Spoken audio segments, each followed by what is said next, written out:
con Cristo. Y hay algunos versículos en la Biblia que nos ayudan a nosotros a entender ese concepto.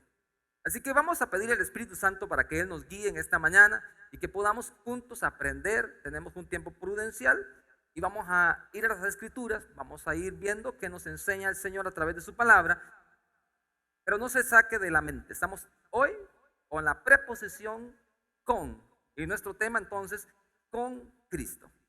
¿Qué le parece si oramos y ponemos este tiempo en las manos del Señor? Yo sé que siempre oramos, pero nos gusta decirle al Espíritu Santo que nos guíe. Espíritu Santo de Dios, nos ponemos delante de ti en este momento. No queremos usar sutileza, no queremos ser elocuentes con nuestras palabras. Quisiéramos ser sencillos, Dios, y quisiéramos ser directos a lo que tú hoy nos has encomendado a hablar en este lugar. Queremos tener un oído atento, espiritualmente hablando, Señor. Queremos captar todo lo que el Espíritu hoy quiere mostrar a la iglesia. Señor, en este momento nos acercamos a ti para pedirte, Dios, sabiduría para interpretar y sabiduría también para escuchar, Señor. Padre, te damos gracias y nos encomendamos a ti, Señor. Queremos crecer espiritualmente. En el nombre de Jesús. Amén. Amén.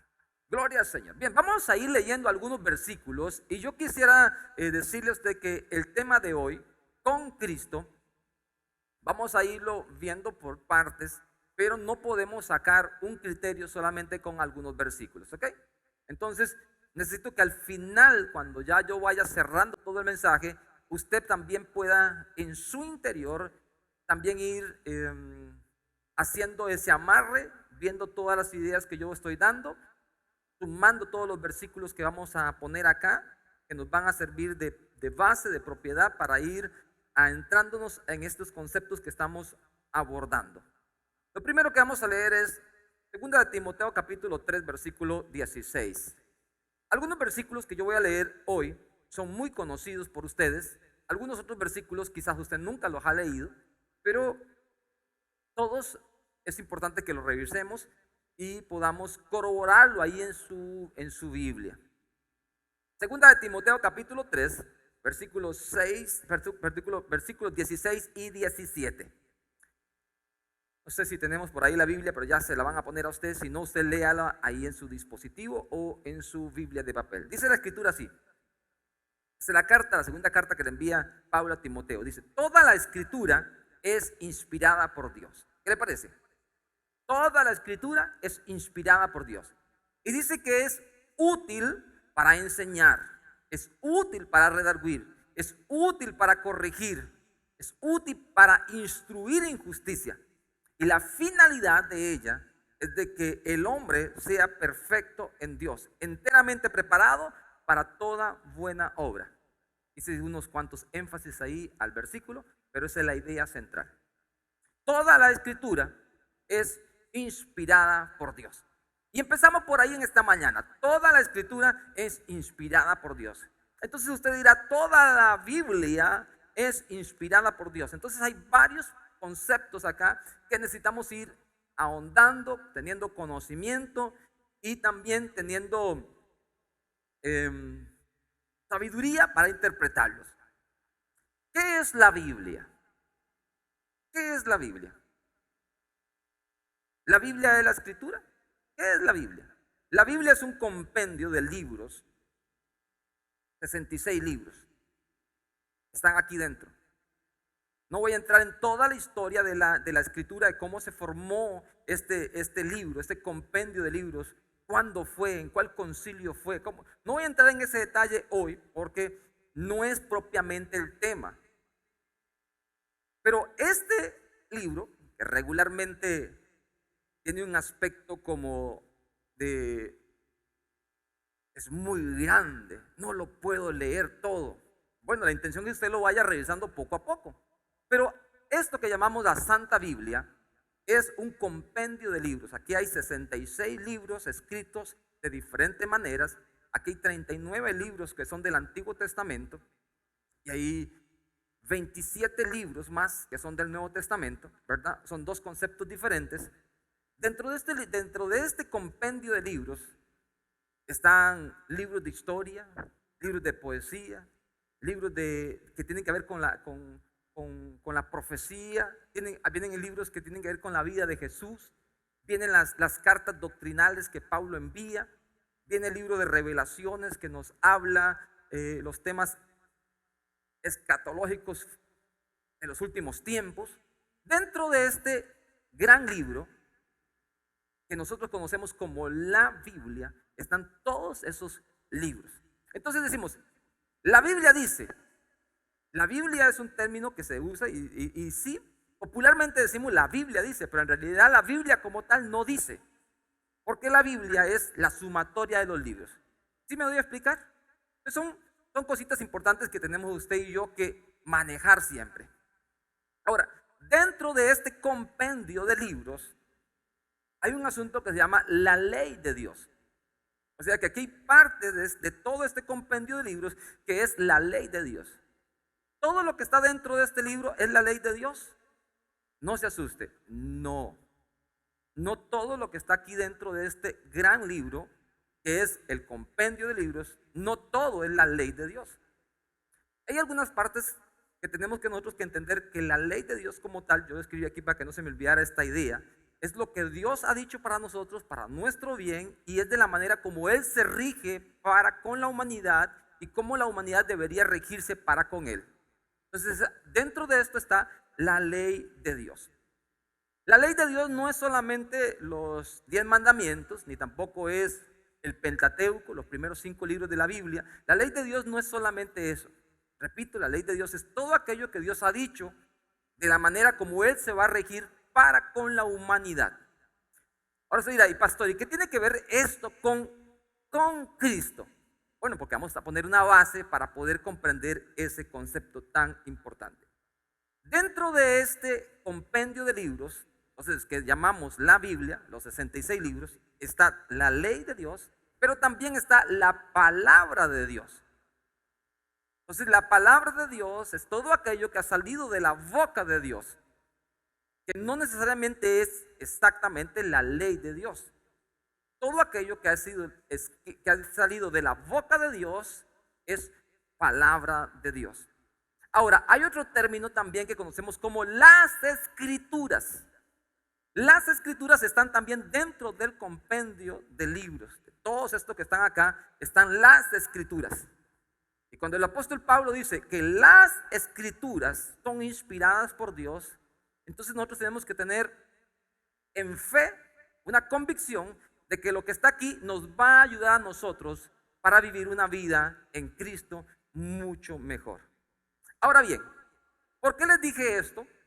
Porque vamos a ir a leer algún par de versículos por ahí que usted tiene que tener presente lo que yo recién le he comentado. Y podemos agregar más a todo eso. Recuerde que eso no es un estudio profundo con respecto a la Biblia, lo que es la ley, lo que es la palabra de Dios, la escritura, sino un pequeño resumen para tener una pequeña base de eso. Primera de Corintios, capítulo 7, versículo 12. Este es uno de los versículos que usted lo va a leer, quizás no lo ha leído, quizás sí lo ha leído, quizás no se ha detenido a verlo desde esta óptica que lo estamos tratando en esta mañana, y hoy probablemente usted se va a quedar muy inquieto con ese versículo. Nada más vamos a leer la introducción del versículo. Primera de Corintios, capítulo 7, versículo 12. ¿Escucho algún amén por ahí que lo encuentre? Para saber que ya está en sintonía. Muy bien.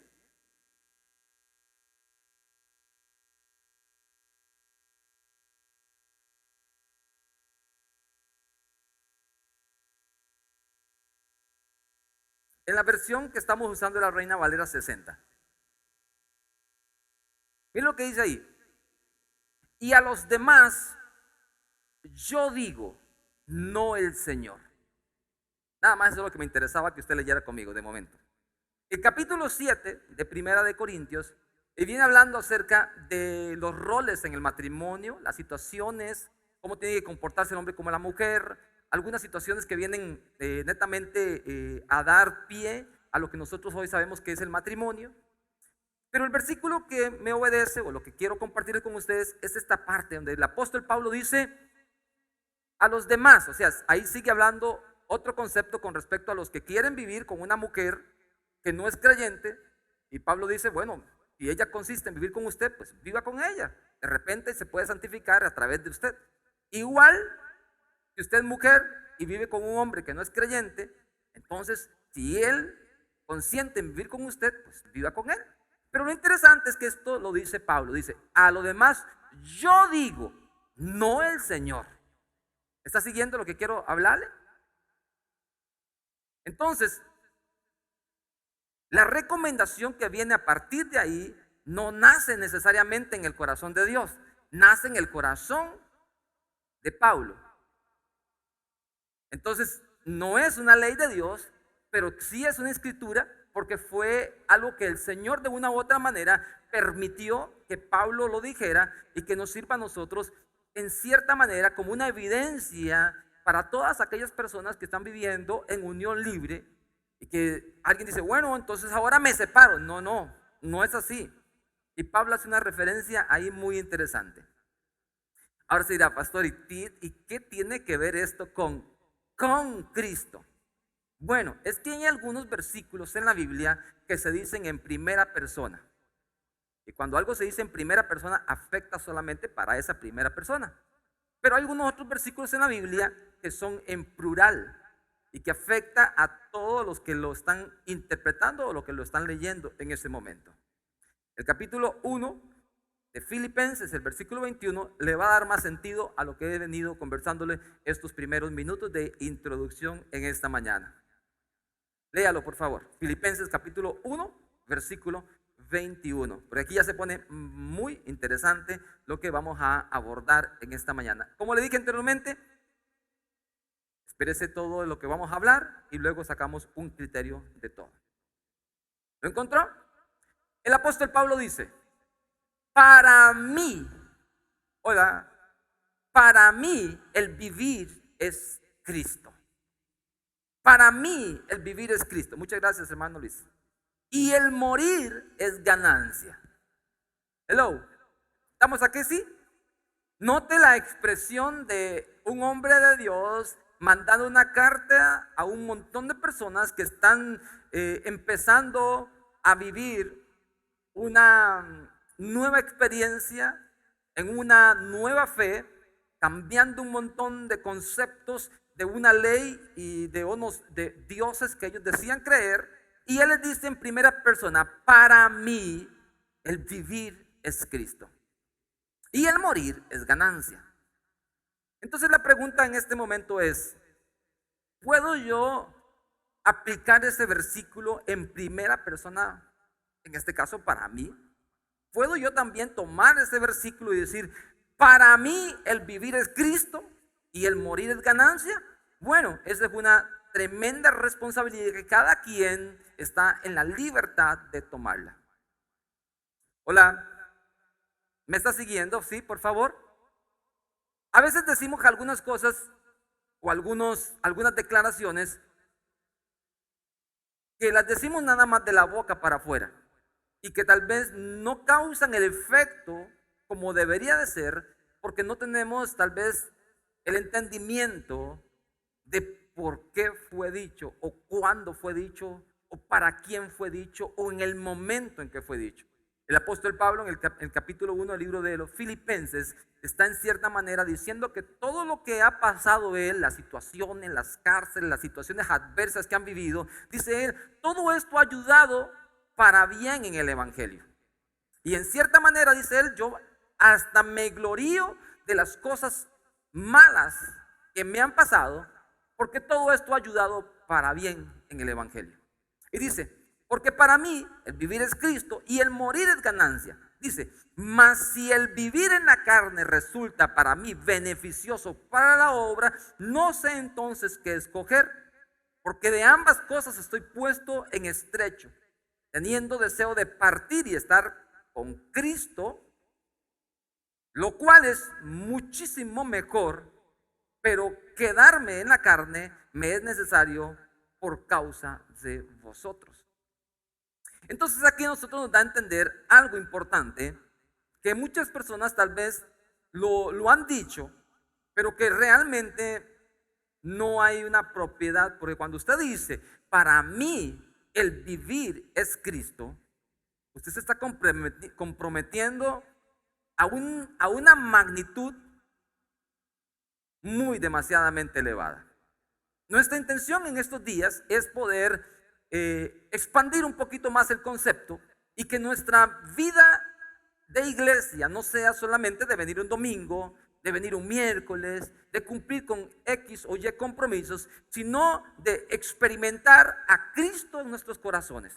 Ese es el deseo de mi corazón al poder hablar de esta manera, al poder venir acá y con temor de Dios abordar algunos temas que quizás no son los más apetecidos por las personas, porque son temas que nos confrontan a decir, ¿realmente estoy viviendo una vida que agrade a Dios?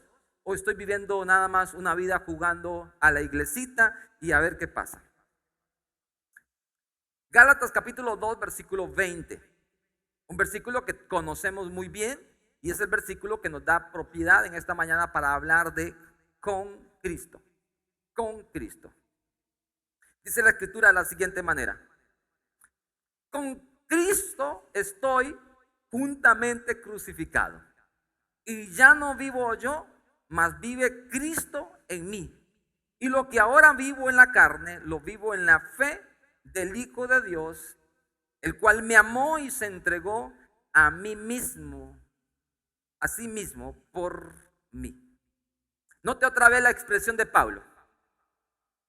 Con Cristo estoy juntamente crucificado. A ver, a los estudiantes, a los que son buenas personas con buena mente creativa. Pablo no está diciendo, con Cristo estamos todos crucificados. ¿Me sigue, por favor? Algunos todavía no me están siguiendo. Pablo no dice, esto es para todos. Pablo dice, esta es mi postura. Es mi postura. Ya no vivo yo, ahora vive Cristo en mí. Con Cristo yo estoy juntamente crucificado. Y ahora yo lo que vivo en mi carne, lo vivo en la fe de aquel que me amó.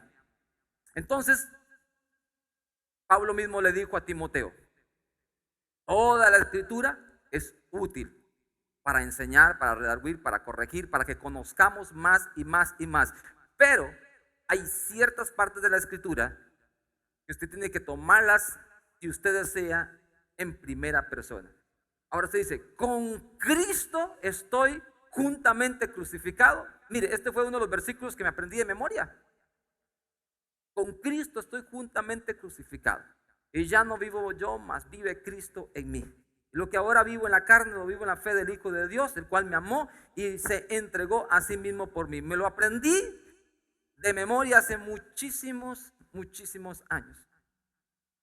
Pero tal vez el sentido del versículo como tal no lo había entendido. Le comento un poquito. Estamos con el tiempo bien. Tenemos espacio para contarle un pequeño testimonio.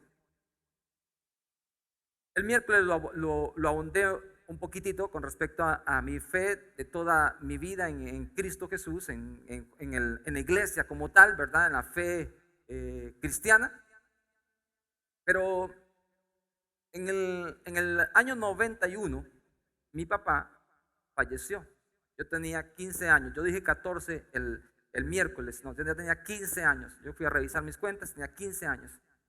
Y del año 15 de mi existencia, del año 15 al 18, esos 3 años, de 15 al 18, fueron 3 años de mucha rebeldía por muchas cosas que no comprendía, típicas o apropiadas quizás de un adolescente, con la carencia de que no estaba papá, con la carencia de todo lo que estaba pasando en ese momento, con muchas preguntas que tenía que no encontraba respuestas. Y no sé si alguno de los que están acá, los más jóvenes, tal vez tienen este mismo sentir que yo tuve en su momento, pero cuando yo era jovencito, uno de mis miedos más grandes que tenía era que un día mi papá se muriera. Me acostaba en las noches y eso como que me atormentaba. Y dice, ¿y si un día muere papi? ¿Y si un día muere papi? No sé por qué. La Biblia dice que aquello que uno no quiere le sucede, ¿verdad? Y cuando tenía 15 años, mi papá murió. Yo les conté el miércoles el testimonio de mi hermano y todo ese asunto, así que eso queda solamente para los que vienen los miércoles, ¿verdad? Pero pasó algo interesante, porque esos próximos 3 años yo comencé a buscar respuestas en la Biblia de por qué, respuestas. Y me encontré con un profesor en el colegio que se convirtió en mi pastor, el pastor Gerardo Campos. Y me encontré de que el pastor Gerardo Campos le fascinaba. En ese momento el colegio tenía la oportunidad, no era tan fiscalizado como hoy día. Y a él le fascinaba, los que son de esa generación me van a comprender, los que tal vez recibieron clase con el pastor Gerardo Campos se van a acordar, a él le fascinaba que uno le hiciera preguntas de la Biblia. Entonces yo comencé a estudiar la Biblia para hacerle preguntas de por qué Dios. Y encontré también de que el pastor Gerardo Campos, disculpe mi atrevimiento por decir esto, se distraía muchísimo cuando yo le hacía preguntas de la Biblia. Y habían días que recibíamos matemáticas nada más de nombre, porque solamente él nos hablaba de la Biblia con base a las preguntas que yo le hacía. Y entonces algunos compañeros notaron eso y decían: Ramiro, ¿qué le va a preguntar hoy el pastor Gerardo al profesor de matemáticas? Yo le dije: le tengo como 20 preguntas. Muchas preguntas le llevaba siempre. Y me di cuenta que leyendo la Biblia, cualquier persona puede leer la Biblia con entendimiento humano y puede no entender absolutamente nada. Nada. Pasaron los años. Cuando terminó mi colegio, yo siempre fui un estudiante promedio, más o menos. Pasaba de año en año por la misericordia de Dios, nada más, porque esto por favor no se lo digan a sus hijos, pero su servidor no estudiaba, nada más llegaba. Yo recuerdo que tenía 2 compañeras. Usted sabe que en el colegio, los que están en esta época, no sé ahora cómo funciona, pero en ese momento siempre hay 1 o 2 compañeras que son, decíamos, verdes, no sé si el término es igual ahora, ¿verdad? Que son esas que juegan, que saben mucho. Y mi compañera, una de ellas se llama Ivania. Ivania escribía todo lo que el profesor decía. Y ese servidor, antes del examen, yo le decía: Ivania, ¿usted presta su cuaderno un momentito? Porque yo sabía que Ivania todo lo escribía. Y yo leía más o menos lo que sabía que podía salir en el examen y listo. Aunque yo me sacara un 65 o un 70, todo estaba bien porque yo pasaba. Y así fueron pasando los años. Y cuando llegó el último año, nosotros nos graduamos de educación media. Y entonces pasó una situación interesante, porque el colegio acá en ese momento hubo una modalidad y algunos nos ofrecimos como conejilla de indias y fuimos. Y entonces yo no había hecho absolutamente nada y me fui a hacer mi tesis y la historia y tenía que defender un examen de español. El profesor de español sabía que yo era un bagazo. ¿En serio? Esa era la palabra correcta, ese es el calificativo correcto. Y él me dijo: chamorro, usted se queda, usted no pasa, usted a mí no me la hace. Y yo siempre le ganaba los exámenes a él, listo, ¿verdad? Nunca copié. Le doy fe que no copié, pero pasaba raspando. Y este hombre, que descanse en la presencia del Señor por lo que me hizo, porque ya murió, ¿verdad? No voy a decir el nombre del profesor. Se las ideó y movió todo el asunto para que fuéramos a hacer la práctica y llegar a hacer un examen con él, de una práctica con él, pero el hombre la hizo súper bien.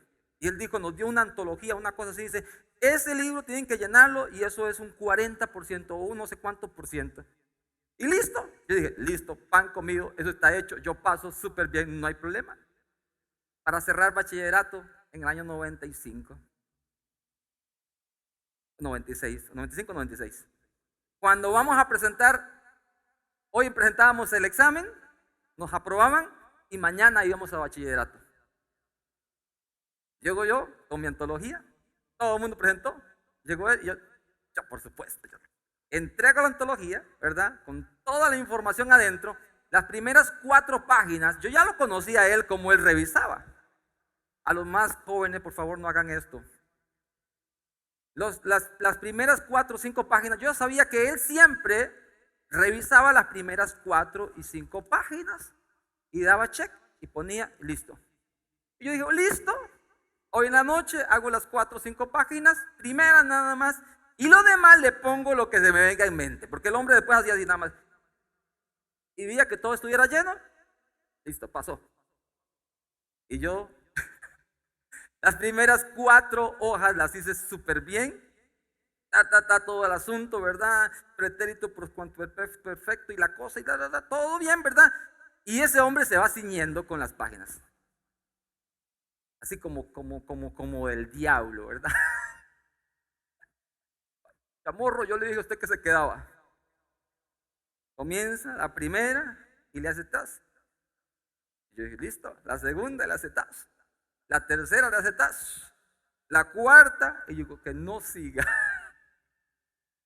Óyeme, la quinta. Y hace, ¿qué es esto, chamorro? Y le hace una X grandísima.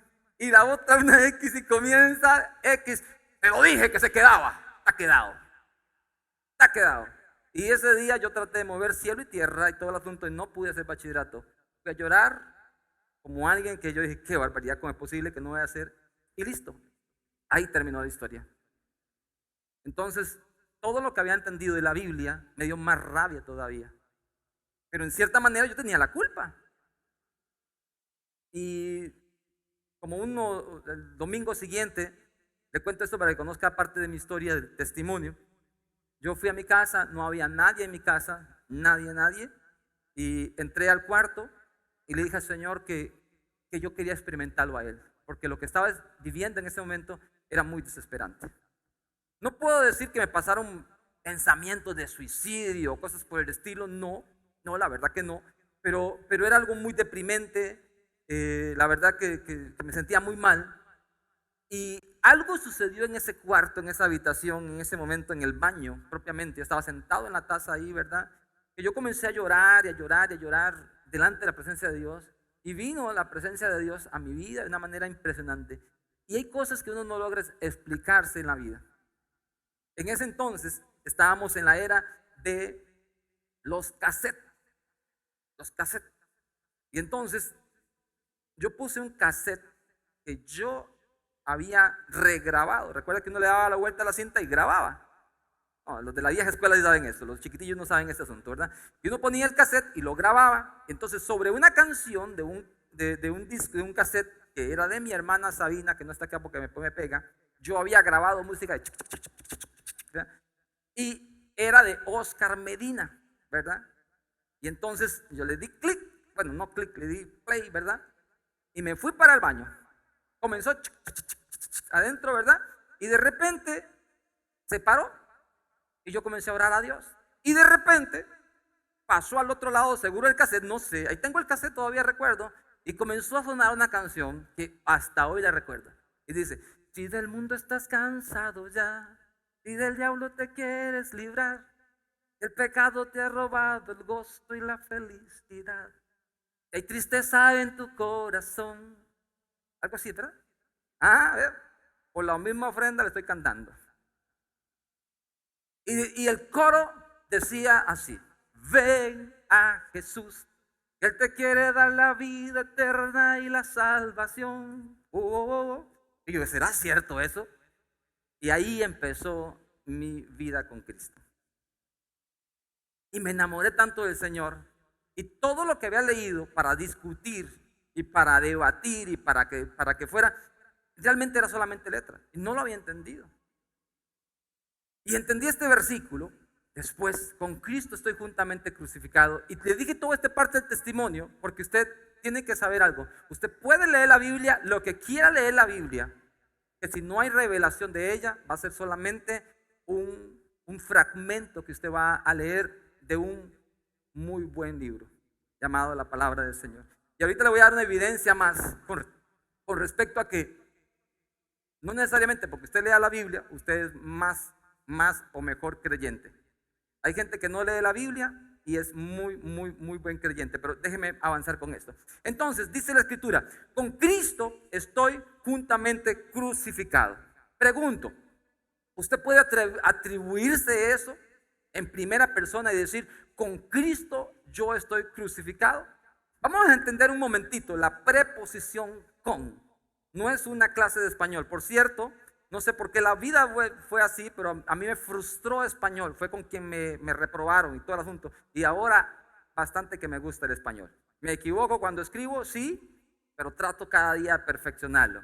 La preposición con indica que una persona acompaña a otra o se hace algo juntamente con ello. Eso es la preposición con. Las preposiciones son esas palabras que unen otras frases. Y cuando decimos con Cristo, lo que estoy diciendo es que yo estoy dispuesto a acompañar, en este caso, a ese Cristo para estar siempre con Él. Eso es definición de diccionario. La preposición con indica que dos objetos o dos cuerpos están unidos y que están en una misma sintonía y que no se pueden dividir. Cuando yo digo, voy con Melissa en el carro para San José, o sea, yo estoy en el carro con ella y vamos en una sola dirección. Eso es la preposición con.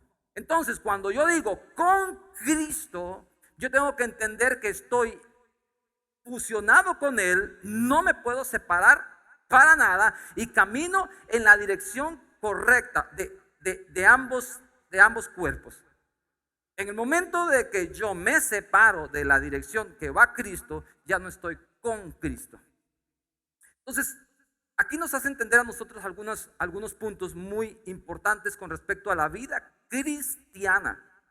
Hay gente que dice, yo estoy con Cristo, pero los comportamientos no dicen que realmente están viviendo una vida que vayan junto a ese Cristo. No es tan difícil de entender. Realmente es algo sencillo de comprender. O sea, si estoy estoy unido, no hay otra. Ahora, el apóstol dice, es mi decisión, no puedo decir esto para todos. Estoy parafraseando estoy tratando de explicarle esto. Esto no aplica para todos, es una decisión muy personal que usted tiene que decir, mi vivir es Cristo y con Cristo yo estoy crucificado. ¿Es una recomendación? No, es una declaratoria de parte de Él, de su experiencia personal, que quedó metido, incrustado en las Escrituras, pero que no necesariamente es la ley de Dios. Porque si fuera la ley de Dios en este momento, aplicaría como algo dictatorial, punto. Pero no es dictatorial, es cada quien eligiendo dónde quiere estar. Usted dice, bueno, es que estar con Cristo me compromete a un montón de cosas. Sí, por esa razón, no toda la gente puede decir que estoy con Cristo o que estoy en Cristo. Hay mucha gente que es cristiana, es seguidora de Cristo, pero que no necesariamente está viviendo una vida con Cristo o en Cristo. Es simpatizante. Me gusta todo ese asunto del cristianismo, me fascina cuando voy a la casa de Dios, siento la paz de Dios en mi corazón, me fascina cuando cantan, hasta me atrevo a levantar las manos, soy parte, etcétera, etcétera. Pero el comportamiento fuera del recinto demuestra de que no está viviendo una vida con Cristo. Entonces la misma palabra nos hace a nosotros entender algunas cosas con respecto a esta. Ahora el apóstol Pablo dice esto. En Filipenses capítulo 1, versículo 9. Esto es muy interesante porque la escritura, yo dije la escritura, que no necesariamente es la palabra de Dios, la escritura, todo lo que quedó aquí es una evidencia para conocer más nuestra vida en Cristo Jesús. Espero que usted no se confunda con estos términos, porque mi deseo es nada más bendecirle a usted, nunca confundirle. Capítulo 1, versículo 9 de Filipenses dice, esto pido en oración, que vuestro amor abunde aún más, y más en ciencia y en todo conocimiento. Hello, iglesia amada, conocimiento. O sea que usted no puede quedarse solamente con decir, yo amo a todo el mundo, amo las plantas, amo el vecino, amo a mi familia, amo al pastor, amo a todo el mundo. Tiene que tener también un conocimiento. ¿Un conocimiento de qué, pastor? De la escritura. De todo lo que está aquí dicho en esta Biblia. Si usted tiene conocimiento, usted va a poder ser más productivo. Si usted carece de conocimiento, entonces lamentablemente usted no va a poder desempeñar bien una función. El conocimiento es lo que separa a los exitosos de los fracasados. El conocimiento. Entonces dice el apóstol Pablo: cuando yo oro, le pido a Dios para que ustedes tengan y para que ustedes puedan adquirir conocimiento. O sea que usted hoy, por ejemplo en esta mañana, usted está adquiriendo conocimiento. Conocimiento de los ABCD y más de su vida en Cristo, de su vida con Cristo. Y todavía tengo mucho por aquí compartirle a ustedes. Jesús mismo dijo: escudriñen las escrituras, porque a ustedes les parece que en ellos hay mucho conocimiento. Escudriñenla. Entonces sale una pregunta que tengo acá y la escribí bien grande en negrita.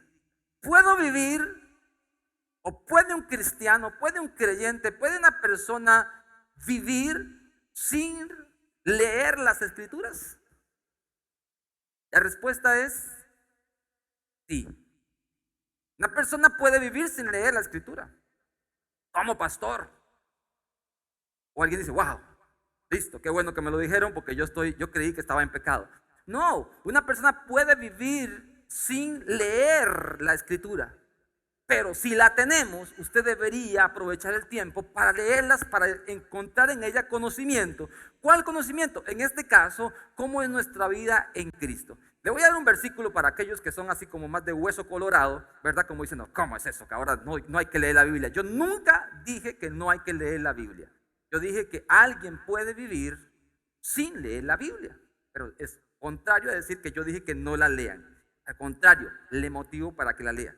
El versículo está en Jeremías capítulo 31, versículo 33. Todo el capítulo 31 del libro de Jeremías, viene Dios hablando a Jeremías una profecía con respecto al nuevo pacto que él va a hacer con la casa de Israel.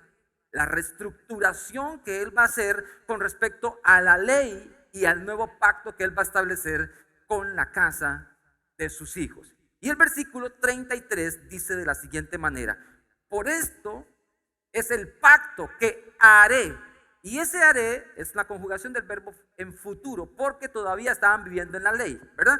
Dice entonces: pero este es el pacto que haré con la casa de Israel después de aquellos días, dice Jehová. 2 puntos. ¿Cuál es el pacto? Daré, ¿qué dice? Mi ley. Y yo que dije anteriormente, ¿qué es la ley? La ley es lo que Dios dice de cómo el hombre se va a regir para con él y cómo él se va a regir para con los hombres. Daré mi ley, ¿en dónde? En sus mentes. Y la escribiré en sus corazones. Y seré a ellos por Dios, y ellos me serán a mí por pueblo. Le voy a dar un tip muy interesante acá. Cuando Jesús, cuando usted lo acepta como Señor y Salvador, y el Espíritu Santo entra a hacer morada en usted, usted se fusiona con el Señor, y a partir de ese momento, la ley de Dios, según lo que dice la Escritura, viene aquí y viene en nuestro corazón.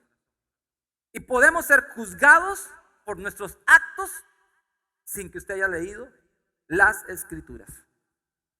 Bienvenido, ya no hay excusa. Ya cuando usted firma el contrato de hasta la muerte que nos separe, ya no hay vuelta de hoja. En el momento que usted le dice: Señor, te recibo como mi Señor y Salvador, fisiológicamente no pasa nada, pero espiritualmente usted se hace uno con Cristo Jesús. Y según lo que dice las Escrituras, la ley de Dios se impregna en su corazón. Me gustaron esos 2 y 3 aménes. Algunos dicen: ay, Dios mío, estoy liquidado. Sí, pidámosle a Dios misericordia.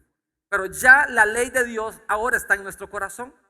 Entonces, pastor, ¿por qué usted dice que tengo que leer siempre la Biblia? Porque Jesús dijo que la buscáramos, que la escudriñáramos, porque ahí vamos a encontrar la sabiduría para comportarnos en todas las cosas, en todas las áreas. Y cuando yo la entiendo a través de la lectura de ella, voy a tener conocimiento de cómo vivir una vida más próspera, de cómo vivir una vida más eficaz en Cristo Jesús. Por eso el apóstol Pablo dice: mi oración es para que ustedes tengan conocimiento. Y un hombre de Dios, una mujer de Dios que no escudriña las escrituras, está diciendo: no me interesa tener conocimiento.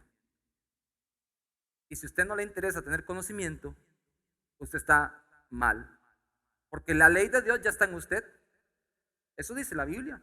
Ya Dios puso en su mente su ley y ya la escribió en su corazón, pero nos dio su palabra a través de este compendio, a través de estas escrituras, para que usted y yo tengamos acceso a la ley de Él que está aquí impresa, y también a todas las escrituras que hacen un complemento para que usted conozca cómo funciona este asunto de la vida en fe. Entonces, pero muy importante que tengamos esto presente. Ahora bien, hay un par de versículos que nos van a mover el piso con respecto a esto que que estoy diciendo toda esta mañana. Este versículo que voy a leer, quizás usted no lo ha leído, pero es importante que lo lea. Libro de Filipenses capítulo 1, versículo 29.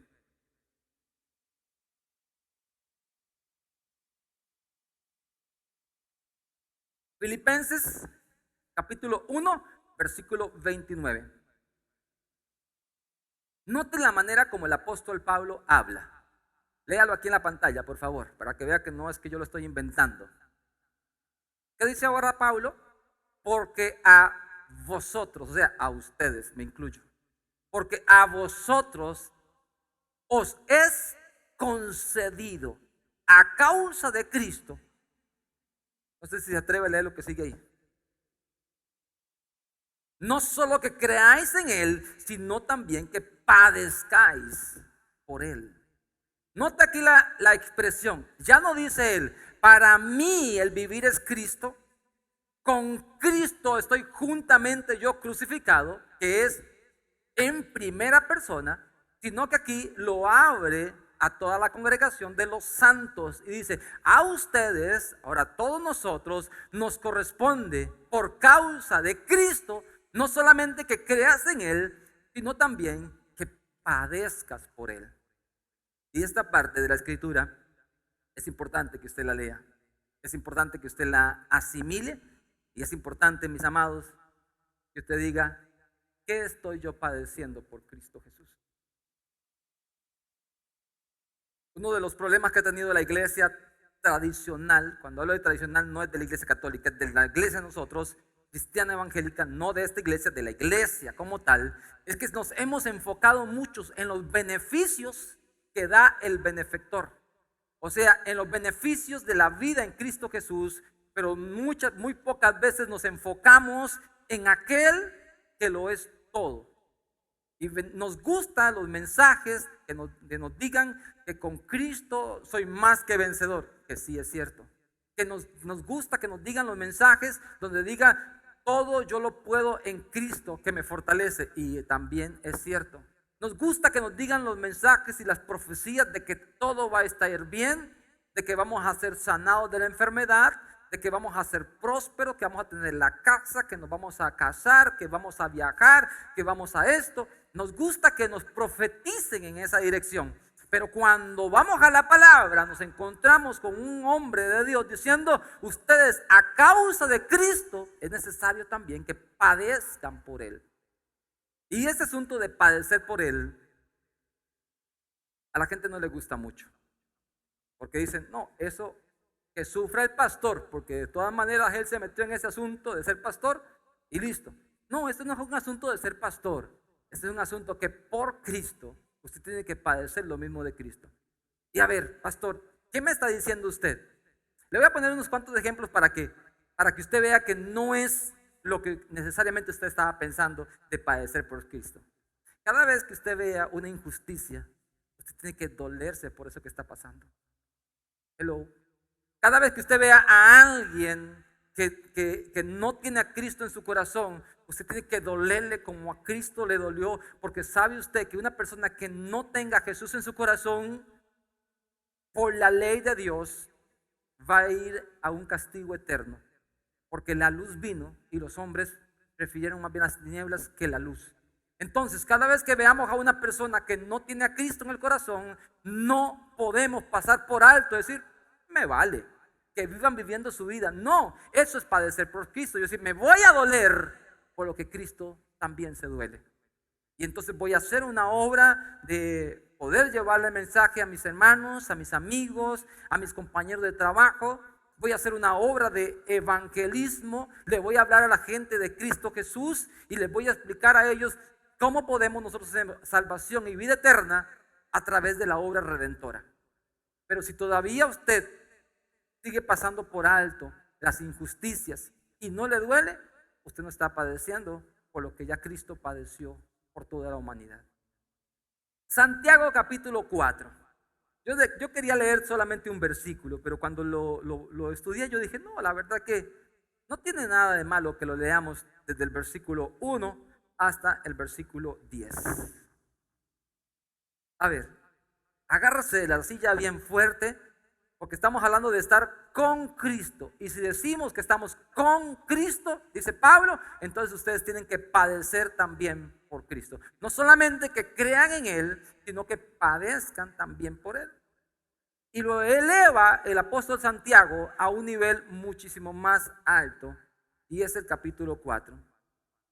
Yo sé que mientras que estamos acá en este recinto, alguien dice, bueno, pero está complicado el asunto. Bueno, ahora se va a complicar más cuando leamos este versículo o estos versículos. Lo tenemos, Santiago capítulo 4. ¿De dónde vienen las guerras y los pleitos entre vosotros? ¿No es de vuestras pasiones las cuales combaten en vuestros miembros? Codiciáis y no tenéis, matáis y ardéis en envidia y no podéis alcanzar, combatís y lucháis, pero no tenéis lo que deseáis porque no pedís. Pedís y no recibís porque pedís mal para gastar en vuestros deleites. Versículo 4. Oh almas adúlteras, ¿no sabéis que la amistad del mundo es enemistad contra Dios? Cualquiera pues que quiera ser amigo del mundo se constituye enemigo de Dios. ¿O pensáis que la Escritura dice en vano, el Espíritu que Él ha hecho morar en vosotros nos anhela celosamente? Pero Él da mayor gracia. Por esto dice, Dios resiste a los soberbios y da gracia a los humildes. Someteos pues a Dios, resistid al diablo y huirá de vosotros. Acercaos a Dios y Él se acercará a vosotros. Pecadores, limpiad las manos, y vosotros los de doble ánimo, purificad vuestros corazones. Afligíos y lamentad y llorad. Vuestra risa se convertirá en lloro y vuestro gozo en tristeza. Humillaos delante del Señor y Él os exaltará. Tremenda exhortación que da Santiago acá.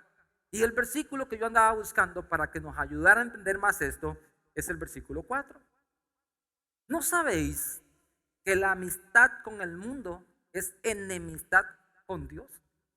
Cualquiera pues que quiera ser amigo del mundo se constituye enemigo de Dios. Entonces, aquí tenemos un asunto muy, pero muy importante, porque a nosotros se nos ha enseñado siempre que nosotros podemos ser amigos de Dios. ¿Cuánto me dicen amén? Podemos ser amigos de Dios. Es más, Dios nos ve a nosotros y Él dice, ustedes son mis amigos.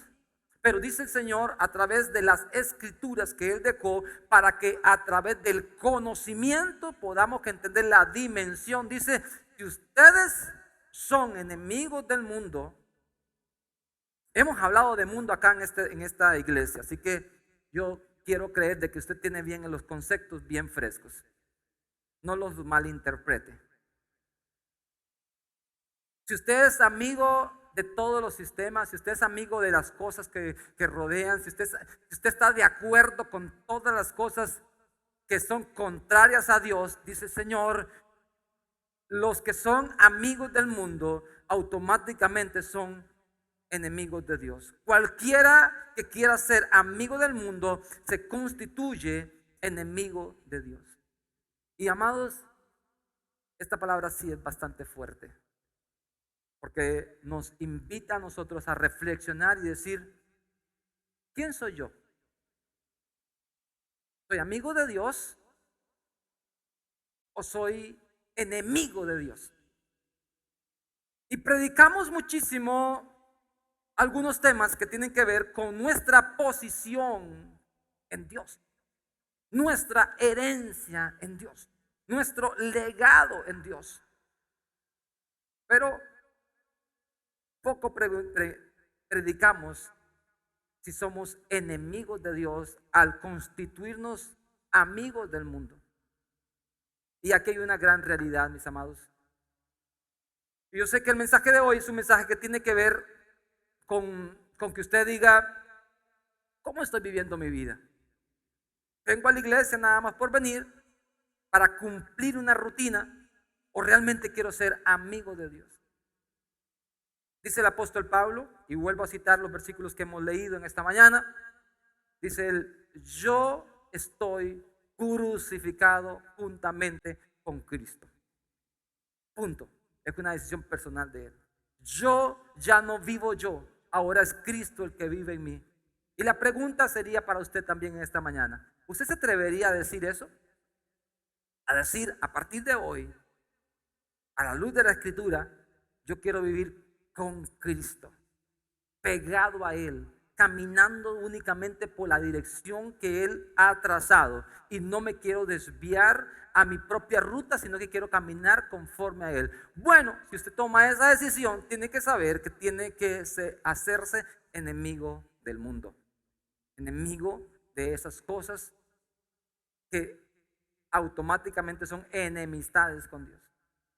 Y alguien dirá entonces, bueno, entonces tengo que renunciar a un montón de cosas. La respuesta es sí. Tiene que renunciar a todo aquello que a Dios no le agrade. ¿Por qué, pastor? Porque no solamente nos corresponde a nosotros creer en Cristo, sino también padecer por Él. Y ahí va a ser Dios actuando a cada uno de sus corazones. Y cuando hablamos un evangelio así, más fuerte, más directo a la Escritura, hay gente que dice, no, a mí me gusta mejor que hablen otra cosa, que me hablen de otra manera, que me digan solamente los beneficios que yo tengo. Bueno, pero también dentro de este contrato, también hay unos cuantos deberes. Y en esta mañana, si usted quiere vivir una vida con Cristo, tiene que también saber de que si está juntamente con el crucificado, no solamente tiene que creer a Cristo, sino también tiene que sacrificarse por Él. Y automáticamente usted entiende a Santiago y dice, automáticamente yo ya no puedo seguir siendo amigo de algo que es enemigo de Dios. Porque si soy amigo de eso, entonces me constituyo enemigo de Dios. No estoy hablando de que usted se haga enemigo de las personas. Estoy hablando que aborrezca lo que Dios aborrece. ¿Estamos acá todavía? ¿Sí? ¿No se ha ido? Aborrezca lo que Dios aborrece. Si Dios aborrece algo a la luz de la Escritura, usted tiene que aborrecerlo también. Y entonces la pregunta es, ¿cómo sé yo qué aborrece el Señor? Aquí está. Y el apóstol dice, ustedes tienen que adquirir conocimiento, porque cuando ustedes tengan el conocimiento, entonces van a poder comprender mejor quién es Cristo en ustedes.